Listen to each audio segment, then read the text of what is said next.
C'est avec un grand plaisir que nous avons été accompagnés par ICD Afrique, qui est donc le bras technique du Conseil régional, qui grâce à ses partenaires français, région de PACA, et quelques institutions aussi, la FIBA et le CNM, nous avons pu dérouler donc un programme sur cette phase qu'on vient de boucler donc aujourd'hui.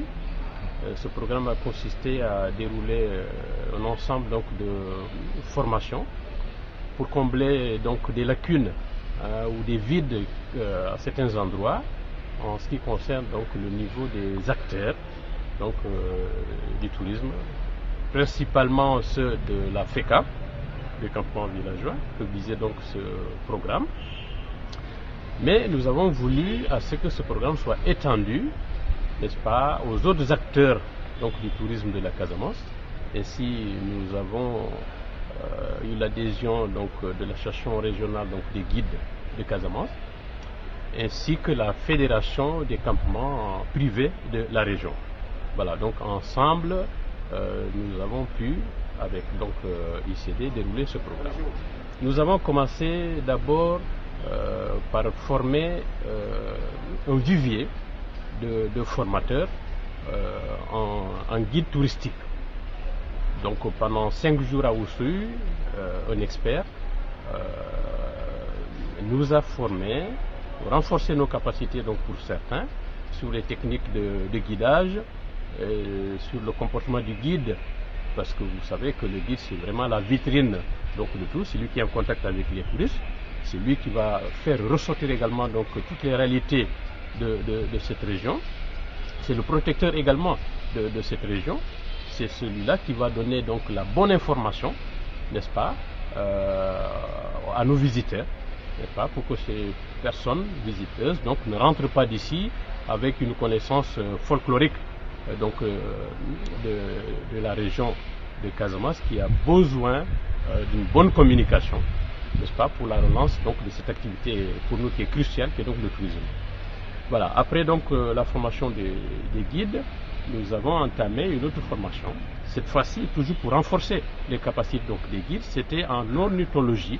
C'était très important pour que les guides, n'est-ce pas, puissent, n'est-ce pas, dans la fourniture donc, de la bonne information, savoir reconnaître donc, les oiseaux, puisque c'est l'essentiel dans les visites que nous organisons, quand nous allons à l'île aux oiseaux, bien évidemment, c'est pour pouvoir montrer des oiseaux, savoir les reconnaître, n'est-ce pas, et pouvoir passer la bonne information aux touristes.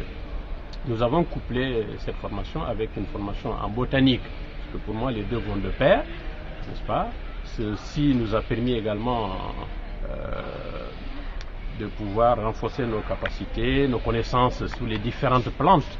Nous savons reconnaître maintenant une plante, n'est-ce pas, connaître son nom scientifique, en connaissant son nom vernaculaire, n'est-ce pas, nous avons acquis des techniques qui nous permettent, donc même si nous avons une seule feuille sous la main, de pouvoir donc la décrire et aller jusqu'à son nom scientifique. Après cela, nous avons déroulé également une autre formation en gestion organisationnelle et en gestion financière. À mon avis, la plus grande lacune que nous avions nous, dans nos campements, c'est surtout cette formation en gestion organisationnelle et gestion financière. Au sortir donc de ce stage, nous avons été bien renforcés. Mais je pense que ce vivier est à même désormais d'aller dans les villages où il y a des campements villageois ou même dans les endroits où il y a des campements privés, n'est-ce pas, pour restituer cette formation. Et qui va permettre, cette formation, bien entendu, à ces acteurs, n'est-ce pas, de mieux cerner donc, les problèmes et de mieux organiser un peu leur structure. Est-ce à dire que ce programme a donc bien pris en compte toutes vos préoccupations aujourd'hui? Eh bien, avant de dérouler ce programme, il a fallu d'abord, une année avant, dans la phase première, aller sur le terrain et de diagnostiquer. Donc tous les maux que nous rencontrons dans nos différentes structures. Cette phase a fait un diagnostic assez exhaustif, n'est-ce pas? Ce qui a permis justement d'étaler et de mettre sur pied donc cette deuxième phase et qui va donc soigner tous ces maux que nous avions. Voilà. Donc, à mon avis, les objectifs que nous visions, à mon avis, hein, nous les avons atteints à plus de 95%. Cela ne veut pas dire que nous sommes tout de suite des champions en la matière, n'est-ce pas? C'est pour ça qu'il faudrait que ces formations soient renouvelées en capacité, en renforcement de capacité, n'est-ce pas, pour permettre à ces acteurs d'être mieux outillés, justement, pour aller restituer également sur le terrain. Donc, ces formations que nous avons reçues. À vous entendre, on espère que les campements villageois seront bientôt opérationnels au niveau de la Casamance. Mais certains campements le sont déjà plus ou moins. Je me permets de citer quelques exemples de ceux qui marchent un peu. C'est Elenkin. Elenkin, eh bien, c'est aussi Koubalan, c'est aussi Afignam, n'est-ce pas? C'est aussi Baïla et Kafountine dans une moindre mesure. Voilà. Donc voilà à peu près en gros ce qui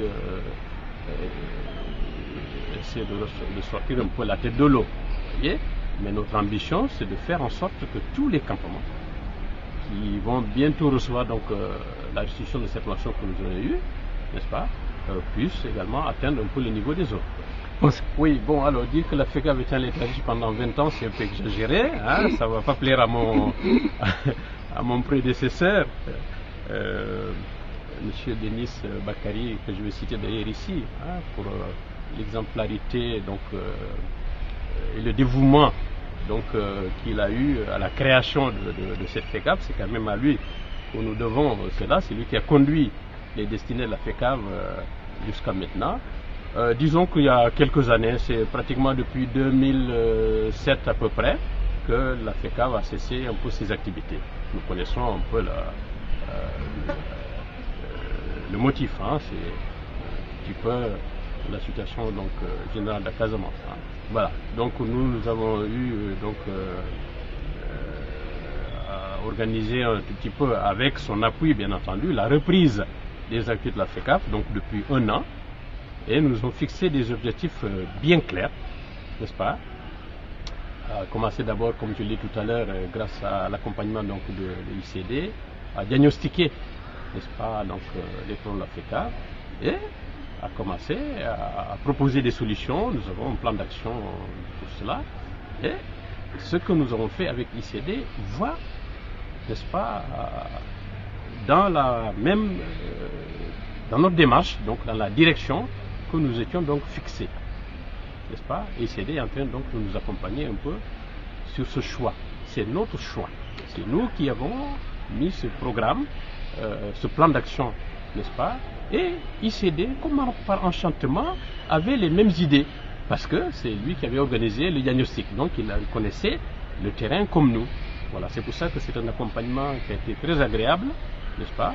Et la compréhension a été mutuelle, et c'est pour ça que ça a été facile. Monsieur Sagna, si vous avez un dernier message à lancer aux partenaires, à PACA, au conseil régional, aux partenaires financiers, la FIBA, quel serait ce message? Eh bien, le message, il est très clair et de façon naturelle. Nous avons entamé donc une activité avec toutes ces institutions-là, que nous remercions beaucoup au passage, n'est-ce pas? C'est une très bonne chose de nous avoir accompagnés, mais nous sommes encore trop jeunes, n'est-ce pas, pour être lâchés comme ça dans la nature. Le message, il est clair. Il faudrait que toutes ces institutions continuent à nous accompagner, surtout dans le renforcement donc, des capacités donc, des acteurs, n'est-ce pas, parce qu'un homme bien formé, eh bien, fera un bon travail. Donc si nous voulons relancer le tourisme de façon générale en Casamance, nous avons besoin d'abord d'être bien formés.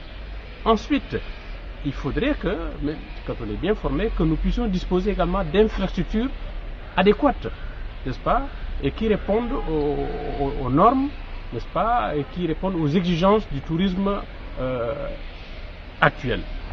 C'est pour ça que nous tendons toujours la main à ces institutions pour nous accompagner sur ces deux volets. Et la formation et la réhabilitation, surtout des infrastructures d'accueil. Merci.